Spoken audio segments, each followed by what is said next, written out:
welcome back to my channel. Hari ini, sesuai judul video hari ini, aku pengen bahas tentang cerita aku 6 tahun lalu, 7 tahun lalu. Aku mundur menjadi gajah muda-muda.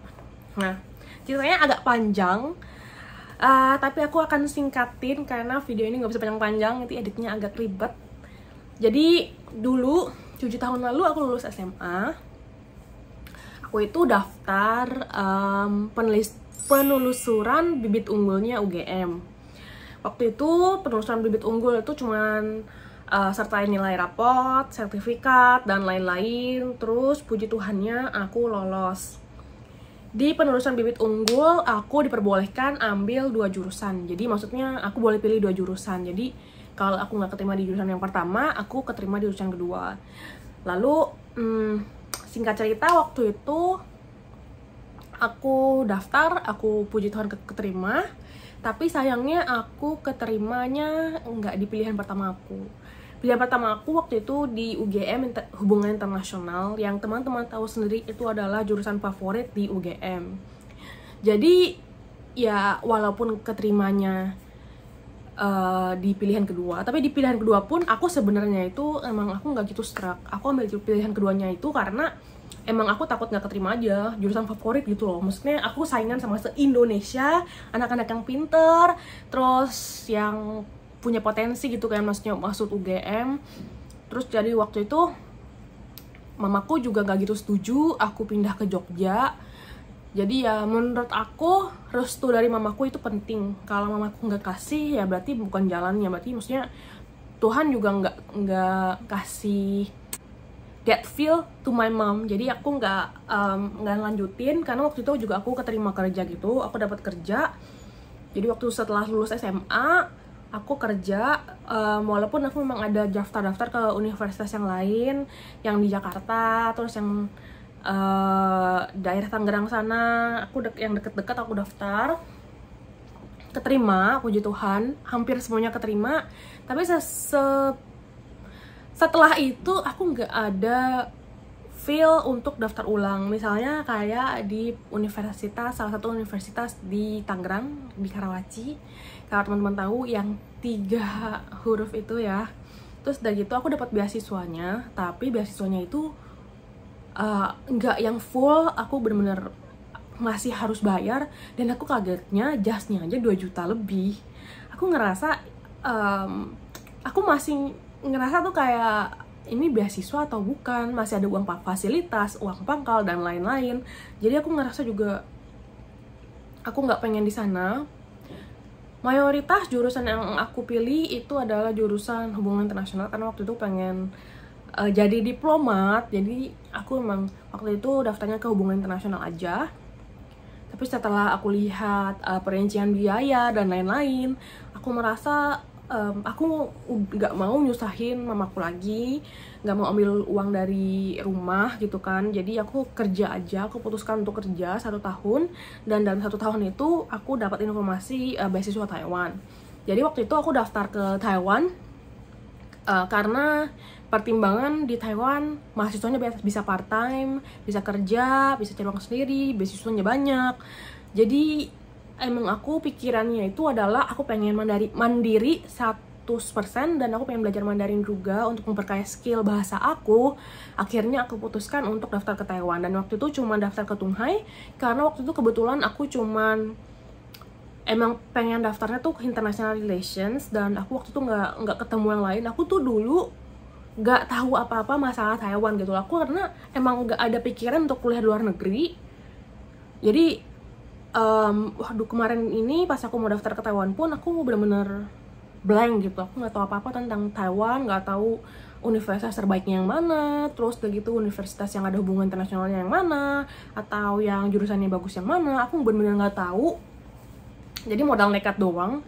Dan aku waktu itu berdoa kalau misalnya emang aku keterima beasiswa yang full uang kuliah, nggak usah bayar apa-apa lagi, cuma bayar asrama dan biaya hidup, aku bakal berangkat ke Taiwan. Karena istilahnya aku kan udah kerja juga. Jadi waktu itu aku emang telat 1 tahun. Aku telat 1 tahun kuliah, aku 1 tahun kerja setelah lulus SMA. Jadinya uang itu aku tabung, untuk biaya aku ke Taiwan. Terus lagi tuh puji Tuhan aku keterima, terus aku terbang, ya aku bawa ya sedikit dari tabungan itu. Terus setelah itu semester pertama aku masih belum bisa apa-apa, Mandarin masih kagok, walaupun udah persiapan ya, tapi aku masih kagok. Terus nggak tahu cari kerjanya gimana. Tapi setelah di semester kedua aku sudah dapat kerja. Itu udah setiap hari pas pagi di restoran masakan pagi di dalam asrama ceweknya Tunghai. Jadi aku udah bisa cari kerja yang seperti video sebelumnya yang tentang mengelola keuangan. Aku sudah pernah bilang kalau misalnya waktu itu aku ingat banget gaji per jam itu 120 NT. 120 NT aku kerja per hari cuma 2 jam, dari jam 6 pagi sampai jam 8 pagi, karena jam 9 paginya aku mayoritas setiap hari ada kuliah. Jadi aku jam 6 sampai jam 8 itu kerja. Bayangin aja aku bangun jam setengah 6 pagi, masih gelap waktu itu, dan terus udah gitu aku kerja 2 jam. Puji Tuhannya tuh bosnya baik, jadi aku dikasih masakan pagi, makanan pagi gitu. Jadi ini juga adalah salah satu penghematan aku lah, karena aku nggak usah ngeluarin uang makan lagi buat pagi sama buat siang gitu. Kadang-kadang makanannya itu bisa aku makannya pas siang soalnya, karena ya bayangin aja jam 6 sampai 8 kerja, terus jam 9 harus kuliah, dan itu dari asrama aku ke gedung departemen aku, gedung jurusan aku itu jauh, jalannya tuh jauh. Terus udah gitu aku jalan kaki. Jadi habis kerja 8 tank, nggak boleh kurang dari jam 8 lah, maksudnya harus lebih dari jam 8, pokoknya harus pas 2 jam gitu. Misalnya aku aku absennya tuh 6.01, ya berarti aku harus liftnya 8.01 gitu, harus benar-benar 2 jam, kalau nggak dipotong gajinya. Terus 8 tank aku selesai kerja, kan bau ya masakan pagi gitu kan, maksudnya di restoran aku kerjanya tuh di bagian belakang, yang bantuin bikin telur, bikin nugget, bikin sosis, sandwich gitu-gitu.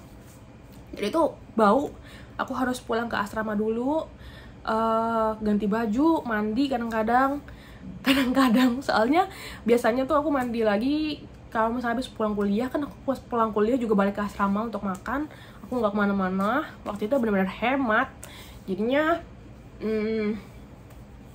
ya begitu cerita singkatnya. Pokoknya hektik banget. Jadi misalnya kayak ya setengah 9 berangkat ke kampus, pas-pasan aja gitu, jam 9 kurang 10 nyampe, istirahat dulu sebentar, ngaso, duduk, udah gitu tunggu dosennya datang, ya udah habis itu kelas, habis itu selesai, ya begitu lagi pokoknya. Jadi semester 2 itu aku udah mulai kerja seperti itu, sampai aku di tahun kedua, semester kedua itu aku sudah pindah kosan, jadi aku nggak bisa kerja di dalam asrama lagi. Bukan karena aku nggak bisa kerja di dalam asrama, tapi menurut aku kurang convenience karena aku tinggalnya udah di luar kampus. Masa aku setiap pagi bisa aja aku mungkin bangunnya lebih pagi lagi, jam 5 pagi, terus harus berangkat ke asrama untuk kerja hanya 2 jam, kan nggak gitu nggak gitu hauson nggak gitu bagus lah gitu, maksudnya kayak nggak worth nggak worth. Terus udah gitu akhirnya pas emang karena di tahun kedua aku dapat kerja restoran. Jadi kerja restoran itu kerjanya malam tapi jamnya lebih panjang. Jadi aku walaupun cuma kerja 1 minggu cuma 3 hari atau cuma 2 hari, gajinya ya lumayan gitu loh, masih bisa nutupin biaya hidup dan masih bisa ditabung juga. Jadi ya seperti itu kisah aku sampai akhirnya kerja Mandarin aku juga sudah improve, terus aku bisa kerja yang lebih layak lagi gitu kan, nggak kerja di restoran, nggak kerja kayak kulit lagi, aku kerja kayak translate, terus apalagi ya, desain gitu-gitu ada. Aku pernah ikut intern, terus lagi teaching assistant di kampus gitu-gitu, ya lumayan lah. Intinya menurut aku karena ada teman yang DM aku, dia bilang aku keterima di negeri Ci, tapi aku pengen banget ke Taiwan. Menurut aku itu balik lagi ke diri kamu sendiri, kamu yang jalanin, dan ya kamu yang tahu jawabannya gitu loh. Terus udah gitu, keputusan paling berat yang aku ambil waktu itu adalah tinggalin mamaku dan keluargaku di Jakarta. Jadi waktu itu aku bilang ke diri aku sendiri, ini adalah batu loncatan aku untuk bagian keluarga aku, dan memang terbukti aku sampai sekarang masih bisa kirim uang ke Indonesia, terus udah gitu kayak biayain mamaku jalan-jalan dan lain-lain. Ya puji Tuhan, akunya juga bisa jalan-jalan, aku udah kayak pergi ke banyak tempat. Aku bersyukur banget. Dan menurut aku kalau keputusan aku ini nggak aku ambil dulu, maksudnya keputusan aku yang ke Taiwan nggak aku ambil, mungkin aku nggak akan jadi aku yang sekarang ini. Bisa aja aku sekarang di Jakarta masih kerja ya gitu-gitu doang, nggak sampai S2 gitu kan. Maksudnya aku sampai, ya Tuhan itu ada jalannya lah. Jangan lupa dibawa doa. Terus udah gitu, kalau ditanya aku nyesel nggak mundur jadi gajah mada muda, aku nggak nyesel. Karena waktu itu emang aku juga seperti yang aku tanya ke Tuhan, kalau misalnya emang aku dapat beasiswa aku bakal pergi ke Taiwan. Nah kalau misalnya di UGM itu aku bilang ke Tuhan, kalau emang aku nggak keterima di HI, di hubungan internasional, aku nggak bakal pindah ke sana gitu. Ya cuma sesimpel itu. Tapi ya puji Tuhan aku sampai sekarang juga ya begitulah. Puji Tuhan sampai sekarang masih di Taiwan, masih aman, terkendali, dan semua dicukupi, penghasilan ada dan lain-lain. Seneng banget, puji Tuhan. Dan aku ngerasa teman-teman yang lain juga harus pertimbangin yang baik. Maksudnya bukan berarti kuliah di Indonesia itu nggak baik, tapi untuk pengembangan diri, untuk interpersonal skill, terus untuk skill lain-lainnya juga, menurut aku kalau teman-teman pertimbangin kuliah di luar negeri itu nggak ada salahnya. Karena toh itu adalah pengalaman, experience yang nggak bakal terulang lagi gitu loh. Kayak aku ngerasa tiba-tiba aku udah lulus S2 di Taiwan gitu, yang istilahnya tuh kan abroad gitu ya, aku di luar negeri kuliah, dan itu benar-benar nggak berasa. Dan aku ngerasa I'm very thankful, I'm very grateful. Aku nggak nyangka aku ada di posisi aku sekarang ini. Dan aku juga nggak nyangka pengalaman aku selama kuliah di Taiwan, part-timean, yang aku nggak bakal lupain. Dan aku bakal ceritain ke anak cucu aku nanti betapa susahnya cari uang. Tapi aku percaya sesusahnya cari uang di Taiwan nggak sesusah cari uang di Indonesia. Jadi menurut aku ya, ini nilai plusnya lah di Taiwan gitu. Setelah gitu di sini teman-teman bisa belajar mandiri, kenal banyak orang, terus jadi lebih tahu arti hidup lah gitu. Mungkin segini tuh teman-teman videonya hari ini. Semoga membantu teman-teman semua. Ya, stay positif, stay safe and healthy. Jangan lupa di like, di komen, dan di share. Juga subscribe YouTube channel aku untuk ikutin terus kegiatan aku dan sharing-sharing aku lainnya. Thank you so much for watching. See you in the next video. Bye bye.